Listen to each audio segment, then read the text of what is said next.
Hello guys, I hope you are enjoying the live. Let's try to create this slide presentation in PowerPoint. Okay, you see it has a great effect. Let's try to create it. There are easy ones, we have harders, but let's go with easy. We create new slide. In new slide, we need the picture. Let's copy the picture. And then this text. Some of you may ask how we create this text. It's just easy. You just simply use Overdrive Sunset as a font and this shape format as a format here. You can also change the shape format from text outline. You can, for example, change the text outline to something like this and also do more things you like, but this is good for now. I'm okay with that and don't need any more modification. It's okay. Now, these three shapes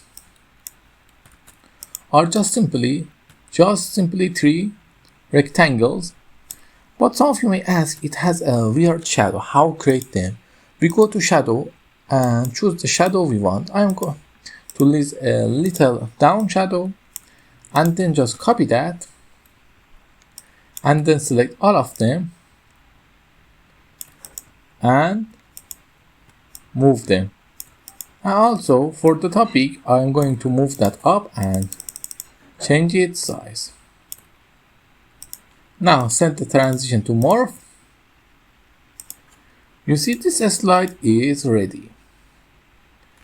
I hope you enjoy it. If you like kind of this transition, you can find many of them in my channel. Until then, have a nice time.